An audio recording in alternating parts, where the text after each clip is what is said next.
Je m'appelle Guy Mériot, je suis éleveur de bovins viande en Vendée. Je suis président de l'OP bovine de la CAVAC, la coopérative polyvalente du département de la Vendée. Et je suis aussi président de la filière bovine à Coop de France Bétail et Viande.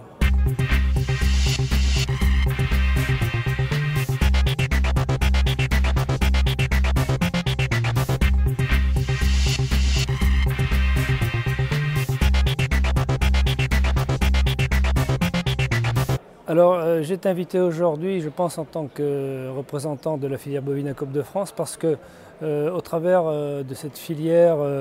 on fait la promotion, bien évidemment, de la viande bovine, mais aussi du maintien de la production et donc de l'engraissement. Et c'est dans ce cadre que ce projet que j'ai découvert aujourd'hui, dans cet endroit, correspond tout à fait à ce que l'on conçoit d'une filière organisée entre les productions végétales et les productions animales, et un outil qui va permettre de mettre en exergue les liens qui existent entre les coproduits, puisqu'on parle de ça aujourd'hui, des filières végétales et la production animale, parce qu'on a des inquiétudes les uns les autres sur la pérennité de nos systèmes d'engraissement, et tout ce qui pourra contribuer d'une part ou d'une autre à promouvoir l'engraissement, le maintien de l'engraissement au travers d'expérimentations techniques qui abaissent les coûts de production, qui optimisent les relations entre le végétal et l'animal et l'aval, sont bien évidemment des initiatives qu'on ne peut que prendre en compte et que favoriser. Je pense qu'on a intérêt les uns et les autres, donc les filières végétales et les filières animales, à se pencher justement sur ces valorisations. Et l'exemple de l'outil qui est mis ici en place est un exemple concret de ce qui pourrait se faire d'interaction entre ces différentes filières. Alors les relations entre les filières végétales et animales, on va dire comme ça d'une façon un peu plus générale, prennent peut-être un tour un petit peu nouveau depuis quelque temps. Parce que je pense que au-delà de l'euphorie, par exemple, de l'année 2007, où les végétaux avaient grimpé à des niveaux de prix qui étaient un peu exceptionnels, je pense que les producteurs de végétaux, donc les producteurs de céréales, commencent un peu plus concrètement à se soucier du débouché de leur production. Et quand même, il faut rappeler que l'alimentation animale, au travers, alors pas que des bovins bien évidemment, aussi les productions hors sol, que ce soit la volaille ou le porc, représente 50% du débouché des productions végétales.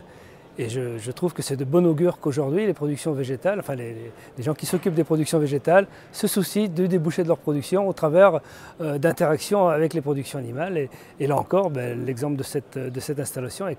concrètement une des choses qu'il faut mettre en exergue et valoriser. Et c'est vrai que les nouveautés comme la taxe carbone de cette année sont encore un élément qui plaide en la faveur de valoriser, de transformer localement, régionalement nos productions. Mais je répète ce que j'ai dit tout à l'heure, c'est offrir une autre alternative. On ne va pas d'un seul coup, de baguette magique, tout transformer, tout changer, mais il faut s'inscrire dans le temps et dans la durée, et que le système de valorisation et de transformation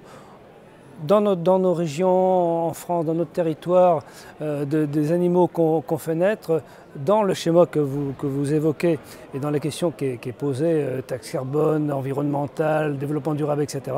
c'est vrai que c'est une solution alternative qui présente quand même quelques atouts, et donc on n'a pas le droit de s'en désintéresser. Malgré les critiques, etc., l'engraissement, c'est-à-dire le fait de transformer du maigre en viande finie sur notre territoire français avec la capacité de nos éleveurs aujourd'hui, c'est quelque chose qui économiquement est viable et rentable sur un moyen terme.